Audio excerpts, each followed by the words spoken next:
ko jūs domājat, ka kriptomānija nevar? Kriptomānija arī var pafleksot. Paņēmām Rolls-Royce, nekādu šādu lielāko, kas bija. Tad, kā normāli komanda, protams, pabraukājām riņķī, bišķiņ papļāpājām, apspriedām, uzspiedām gāzi,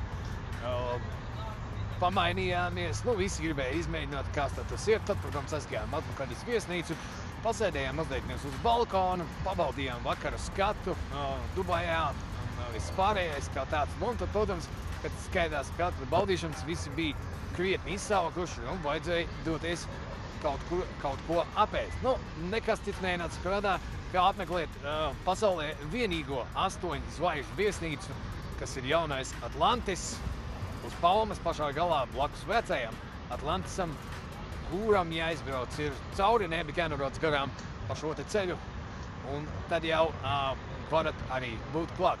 Bet kas pats interesantākais, protams, šajā laikā tika salīdzināts visas mašīnas kā Rolls-Royce, Range Rover, Porsche un visiem citiem, nu, atkarībā kas no kuram ir. Tad katrs lielajās stāstīja, kurš pa kuru ir labāks. No Atlantis paliek Atlantis, 8 zvaigznes, tas, protams, ir ļoti iespaidīgi. Tur vienkārši ekskursijā var aizbraukt tieši tāpatām, ne tikai paēst. Bet vienā mazā video visu, protams, neparādīsim, tāpēc ir, kas ir un ir, kā ir. No augšas, no ārpus izskatās diezgan futuristiski, ar visām savām veida numuriņiem. Bet, ja gribat tur palikt, tad reiķināties to, ka 9 mēnešus priekšu ir jau viss nobukots. Tā kā tā.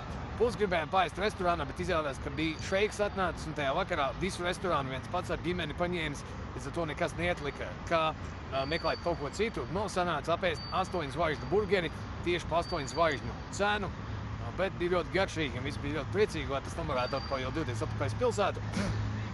Atkal pavizināties naksmīgajās Dubajas ielās, parunāt par dzīvi, parunāt par kripto, galvenais jau tas ir viss cauri, visa tēma, ja, un galīgi par kripto. Un jāsaka, atklāt, tā Dubajas variantīši tāds vien tas ir, jā, un es saprotu, jā, mašīna ir uz īri, nesatraucaties. Viss kārtībā. To katrs tīneidžers te var izdarīt, paņemt pāris tūkstošiem, noīrēt mašīnas un fotografēties. Tieši tāpat kā mēs te pafleksojām, parādījām, kas un kā, un beigās uztaisījām arī smoku bildi pašam